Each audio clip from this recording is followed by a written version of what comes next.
Hello students. आज हम बात करने वाले हैं 11th क्लास की अकाउंटेंसी का चैप्टर नंबर 1 जिसका नाम है इंट्रोडक्शन ऑफ अकाउंटिंग। आज की वीडियो के अंदर हम सबसे पहले बात करेंगे अकाउंटिंग की डेफिनेशन और मीनिंग के बारे में, और उसके बाद में हम बात करेंगे बुक कीपिंग और advantage of accounting, objective of accounting and disadvantage या लिमिटेशंस ऑफ अकाउंटिंग के बारे में। तो वीडियो स्टार्ट कर देंगे। वीडियो स्टार्ट करने से पहले अगर आपने हमारा चैनल सब्सक्राइब नहीं करा है तो चैनल सब्सक्राइब कर लीजिए। आज से हम अपनी अकाउंटिंग की ये जो सीरीज़ है स्टार्ट करने वाले हैंगे। तो आइए आज की वीडियो स्टार्ट करते हैंगे।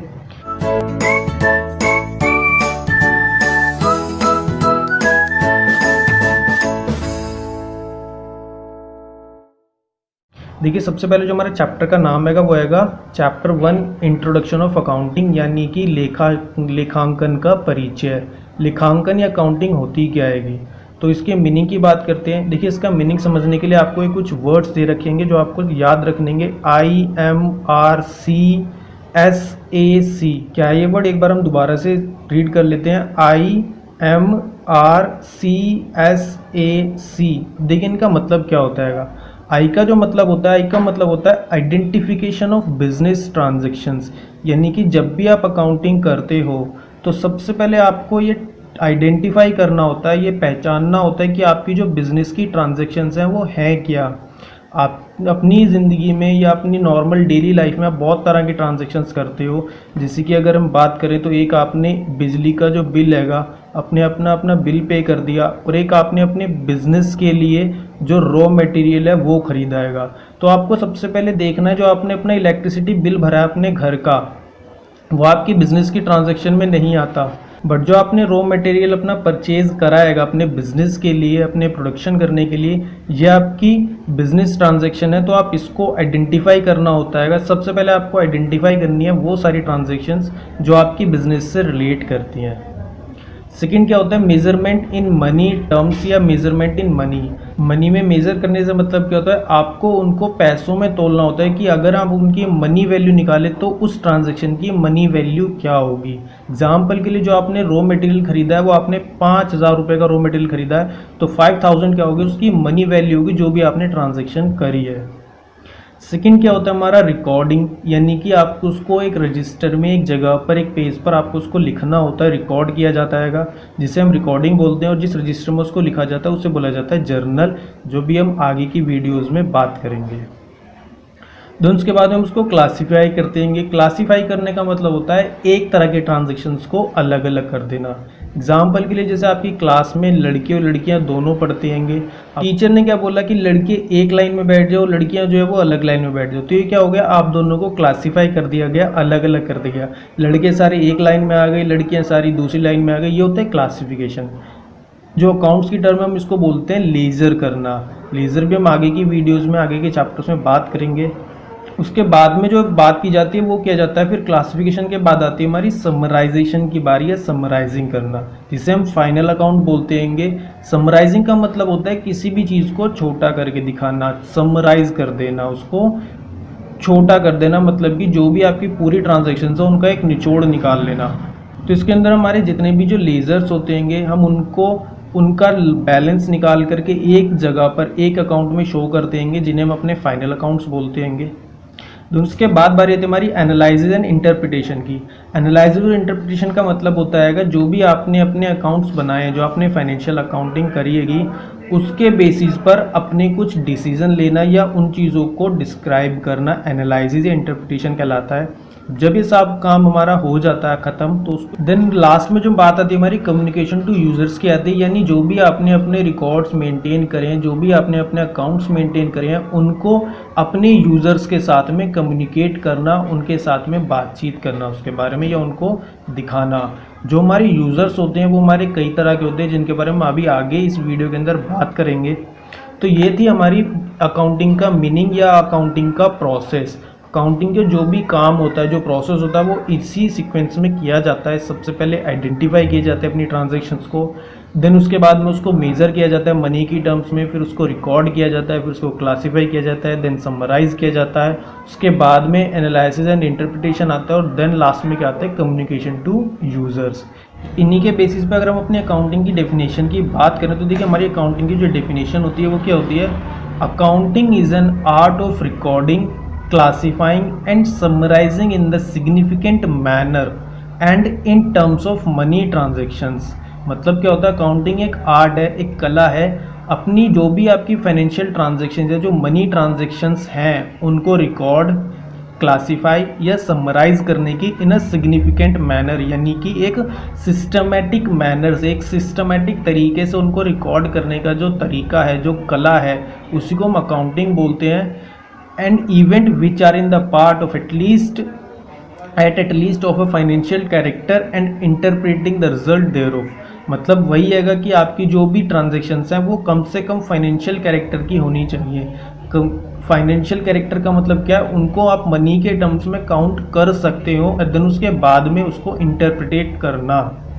ये जो डेफिनेशन दी गई है आपकी AICPA के द्वारा दी गई है, मतलब कि American institute of certified public accountants. इसके बाद में हम बात करते हैं अकाउंटिंग एक आर्ट है या एक साइंस है। आपके बुक के अंदर एक टॉपिक आता है accounting as a science as an art. तो अकाउंटिंग देखिए साइंस और आर्ट दोनों ही हैगी। अकाउंटिंग को साइंस हम इसलिए बोलते हैं क्योंकि अकाउंटिंग में एक सिग्निफिकेंट मैनर होता है किसी भी वस्तु को, किसी भी ट्रांजैक्शन को रिकॉर्ड करने का, एक सिस्टमेटिक वे हैगा। जैसे साइंस के कुछ रूल्स होते हैं, इसी तरह से अकाउंटिंग्स के रूल्स होते होंगे, जो भी आप आगे आगे धीरे धीरे करके पढ़ोगे। तो इसी वजह से अकाउंटिंग क्या है, एक साइंस है, क्योंकि इसका एक सिस्टमेटिक तरीका है। कुछ रिजल्ट्स निकल के आते हैं जो आपके सार्वभौमिक या यूनिवर्सल होते हैं। मतलब अगर आप एक ट्रांजैक्शन इस तरह से करोगे तो उसका ऐसा रिजल्ट निकल के आएगा। कुछ इस तरह से डिपेंडेंट रिजल्ट्स होते होंगे। एक सिस्टमेटिक तरीका होता है हर एक चीज़ को रिकॉर्ड करने का, क्लासीफाई करने का या उसको एनालिसिस करने का।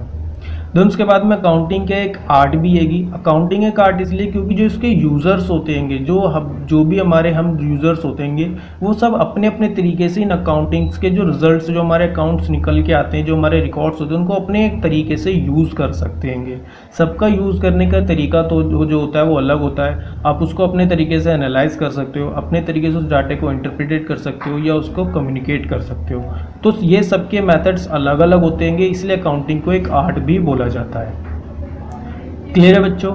अब आगे बात करते हैं इसके बाद में बुक कीपिंग की। तो देखिए बुक कीपिंग क्या होता है। बुक कीपिंग जो है एक अकाउंटिंग का छोटा सा पार्ट होता है। Book keeping is the part of accounting. Book keeping जो होती है अकाउंटिंग के पहले जो 3 स्टेप्स आते हैं हमारे, आइडेंटिफिकेशन, मेजरेशन एंड रिकॉर्डिंग, इन 3 काम को हम बुक कीपिंग बोलते हैं। बुक कीपिंग का मतलब क्या है, एक तरह से किताबें रखना या किताबों को, पुस्तकों को रखना, यानी कि अपनी एंट्रीज को रिकॉर्ड करके रखना हमारा बुक कीपिंग कहलाता है। सबसे पहले बस अपनी जो भी ट्रांजेक्शन है उनको आइडेंटिफाई करो, मनी की टर्म्स में मेजर करो, उनको रिकॉर्ड कर लो। यही क्या कहलाता है, हमारा बुक कीपिंग कहलाता है। जबकि जो हमारी अकाउंटिंग होती है एक वाइड प्रोसेस है जिसके अंदर रिकॉर्डिंग के बाद में classification, summarising, analysis and communication भी आता है। तो क्लियर है बच्चों, आई होप आप सबको इतना समझ में आ गया होगा कि बुक कीपिंग क्या होती है या अकाउंटिंग क्या होती है, अकाउंटिंग की डेफिनेशन क्या हैगी। अब हम आगे बात करते हैं ऑब्जेक्टिव क्या होते हैं अकाउंटिंग के, या एडवांटेज एंड डिसएडवांटेज या लिमिटेशंस अकाउंटिंग की क्या है। देखिए अब हम बात करते हैं ऑब्जेक्टिव ऑफ अकाउंटिंग्स की। अकाउंटिंग के ऑब्जेक्टिव क्या होते हैं, उद्देश्य क्या होते हैं, मतलब हम अकाउंटिंग करते क्यों है, रीज़न क्या अकाउंट्स बनाने के पीछे या अकाउंटिंग करने के पीछे रीज़न क्या होता है, हमें क्या क्यों करनी पड़ती है अकाउंटिंग। तो देखिए कुछ अलग अलग हमारे ऑब्जेक्टिव्स होंगे। जैसे फर्स्ट क्या आएगा, to keep systematic records. Accounting करने से जो भी हमारी ट्रांजैक्शंस होती है उनको एक हम सिस्टमेटिक वे में, एक सिस्टम के अकॉर्डिंग रिकॉर्ड कर पाते हैं, एक सिस्टमेटिक तरीके से उनको रिकॉर्ड हमारे पास में आ जाता है जितनी भी हमारी फाइनेंशियल ट्रांजैक्शंस हम बिजनेस के अंदर करते हैं। सेकंड क्या है, टू कैलकुलेट प्रॉफिट और लॉस। भाई जो भी आप बिजनेस करते हो उसको किस लिए करते हो, या तो आप प्रॉफिट कमाने के लिए करते हो अपना, तो आपको ईयर द एंड, जब भी आपका ईयर एंड हो रहा है, एंड द ईयर आपको प्रॉफिट हुआ या लॉस हुआ, इसको कैलकुलेट करना पड़ता है। और उस कैलकुलेट करने के लिए सबसे पहले आपको अपनी ट्रांजैक्शन देखनी पड़ती है। भाई आपने पूरे साल के अंदर कितनी ट्रांजैक्शंस करी है, कितना सामान खरीदा, कितना सामान बेचा, क्या क्या आपने एक्सपेंसेस करी है या क्या क्या आपकी इनकम हुई। तो अपना प्रॉफिट या लॉस कैलकुलेट करने के लिए भी आपको अकाउंटिंग करनी पड़ती है। थर्ड क्या है, to know financial position. At the end of year, आपका जब आपका ईयर ख़त्म हुआ उस टाइम पर आपकी फाइनेंशियल पोजीशन क्या है, मतलब कितनी आपके पास एसेट्स बची, कितनी आपकी लायबिलिटीज़ है, आपकी कैपिटल कितनी बची है। तो ये सब आपकी फाइनेंशियल पोजीशन के अंदर आती हैं। आपके पास कितना कैश है, कितना बैंक में बैलेंस है। तो ये सब जानने के लिए भी हमें अपनी अकाउंटिंग मेंटेन करनी पड़ती है या अकाउंट्स को बनाना पड़ता है।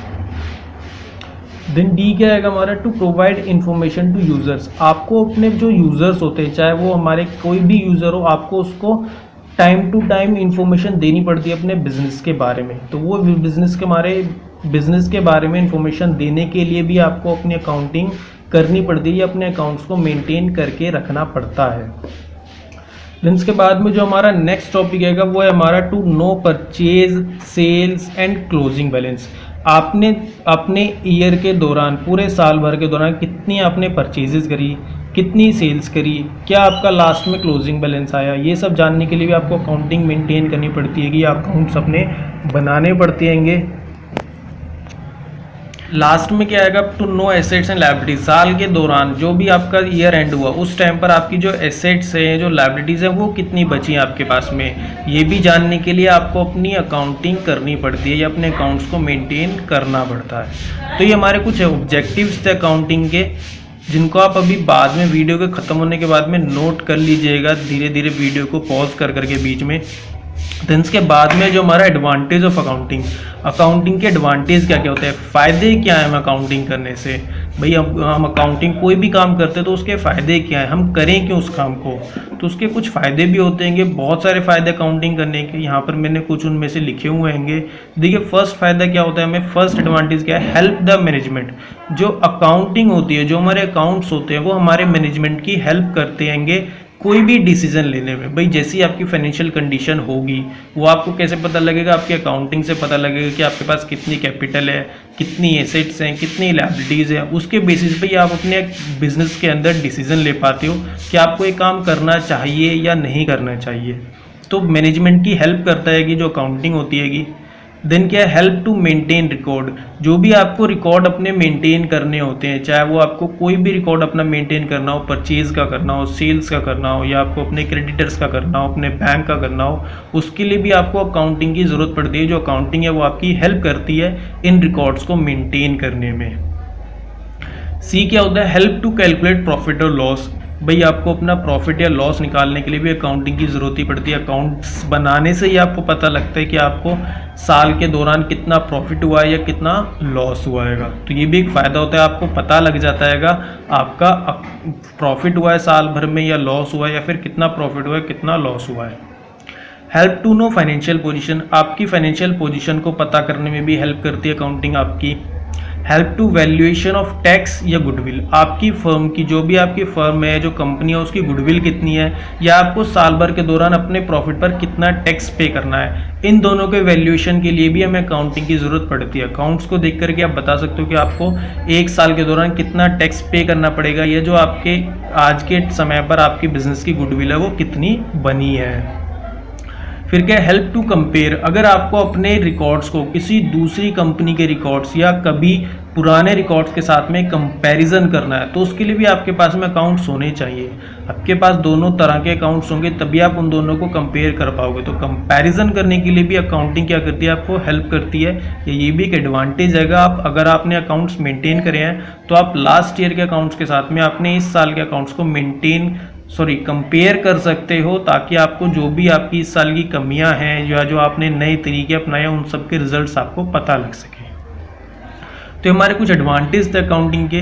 देन उसके बाद में आती है हमारी लिमिटेशंस, या जो हमारे नुकसान हैं अकाउंटिंग के, वो क्या होते हैं। तो देखिए लिमिटेशंस, कुछ अकाउंटिंग की लिमिटेशंस भी होती हैं। जैसे फर्स्ट क्या, नॉट फुल्ली एग्जैक्ट, यानी कि जो अकाउंटिंग है वो पूरी तरह से सही नहीं होती। ये अकाउंटिंग की एक बहुत ही बड़ी प्रॉब्लम होती है, या आप बोल सकते हो कमी है, कि अकाउंटिंग जो है वो पूरी तरह से सच नहीं होती, या पूरी तरह से कंप्लीट नहीं होती। कई बार अकाउंटिंग के अंदर बहुत सारे आप तुक्के लगाते हो, या अपनी तरफ से भी कुछ चीज़ें मान करके चलते हो। देन क्या होता है, इग्नोर क्वालिटेटिव एक्सपेक्ट्स, जो अकाउंटिंग होती है वो हमेशा क्वालिटेटिव एस्पेक्ट्स को इग्नोर करता है, यानी कि अकाउंटिंग के अंदर आप हमेशा सिर्फ उन टर्म्स को यूज़ करते हो जिनको आप फाइनेंशियली या फिर मनी की टर्म्स में काउंट कर सकते हो। अभी हमने मीनिंग में समझा था कि सिर्फ उन ट्रांजेक्शन्स को काउंट करा जाता है जिनको आप मनी की टर्म्स में काउंट कर सकते हो। तो जो भी हमारे क्वालिटेटिव एस्पेक्ट्स होते हैं उनको आप अकाउंटिंग के अंदर रिकॉर्ड नहीं कर सकते। अकाउंटिंग इन चीज़ों को इग्नोर करती है। फिर सीखा है इग्नोर प्राइस लेवल चेंजेस।